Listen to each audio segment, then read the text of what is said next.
man, I feel like a woman. Bonjour à tous. Bonjour à tous.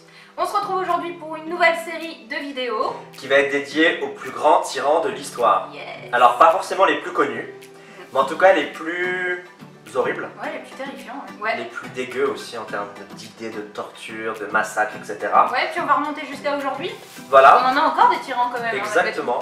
Alors le premier dont on va parler aujourd'hui, c'est Falaris d'Agrigentos.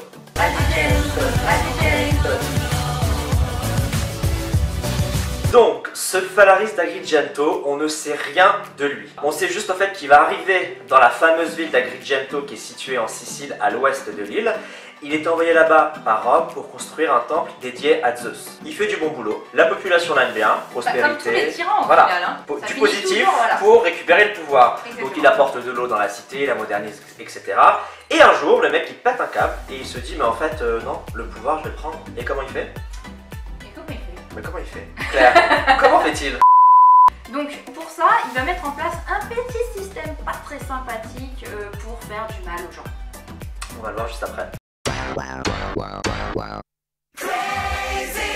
Alors, avant qu'on s'attarde plus sur le fameux instrument de torture dont tu nous as parlé, on va juste situer un petit peu la personnalité de Falaris. Donc, ce monsieur était déjà cannibale.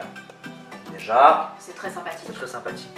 Mais il ne mange pas n'importe quel type de chair humaine, il mange exclusivement des Des petits bébés. petits bébés. Mais alors attends, pas tous les bébés non plus. Non. Il mange que les bébés qui têtent encore leur mère. Il a raison. Il doit y avoir un goût différent, tu sais, la chair doit être meilleure, là, tu vois, dans Ouais, le je drap pense qu'ils sont du... plus joufflus de base. Ils sont plus joufflus, c'est vrai. Ouais. Et plus rose. Plus rose. C'est plus sympa, ça ressort mieux à la cuisson. Ah oui, la cuisson, puis tu le fais dorer comme ça avec du miel. Ah, sympa. Ouais. Donc voilà, ça situe un petit peu le personnage, mais alors il va avoir envie d'aller encore plus loin. Il va faire appel à un inventeur qui s'appelle Périos et qui lui aussi était complètement timbré. Alors il a décidé de mettre en place une sorte de marmite, mais en forme de taureau, hein, pour essayer d'être un peu plus Original, artistique, ouais. Effectivement. Donc il va créer ce taureau en métal avec une petite trappe pour y glisser gentiment des gens dedans, les faire chauffer, hein, à petit feu, comme ça c'est plus sympathique. Et il allait encore plus loin le type parce qu'il a décidé de mettre d'autres petites trappes. Et tu sais à quoi elles servaient ces petites trappes? Bah oui, je sais, je fais la vidéo avec toi. Ah oui merde, c'est vrai. Du coup, ces petites trappes, elles servaient à faire du bruit. Un peu comme une boîte à meux.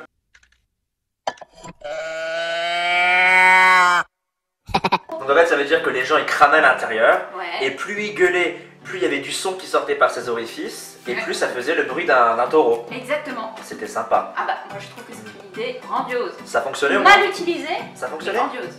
Non mais ça a fonctionné parce que Falaris a décidé en fait de tester avec Périos. Donc le sculpteur qui l'a construit. Ouais, bah qui d'autre pour tester son invention? Ouais. Et ça a fonctionné, donc il est bien mort en fait. Ça a fonctionné, ça a fait du bruit comme il fallait, donc validé hein. Une fois que l'invention a été validée par Falaris, il va la garder avec lui partout, dès qu'il voyage, et il va brûler des gens au fur et à mesure, et cet objet va devenir un symbole de son despotisme, et surtout des morts qui vont être théâtralisées dans l'horreur, et donc la population va vraiment succomber à son pouvoir. Et il va faire régner la terreur comme ça pendant plusieurs dizaines d'années en Sicile.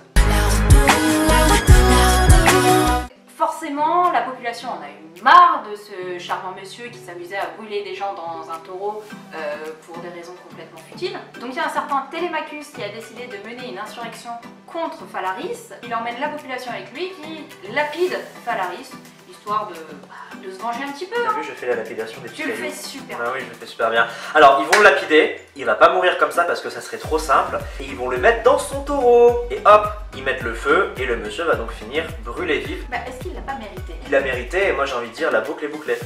C'est le cercle de la vie, Ou de la mort. ou de la mort. On vous donne rendez-vous très très vite pour une nouvelle vidéo sur un autre tyran de l'histoire. A très vite. Salut!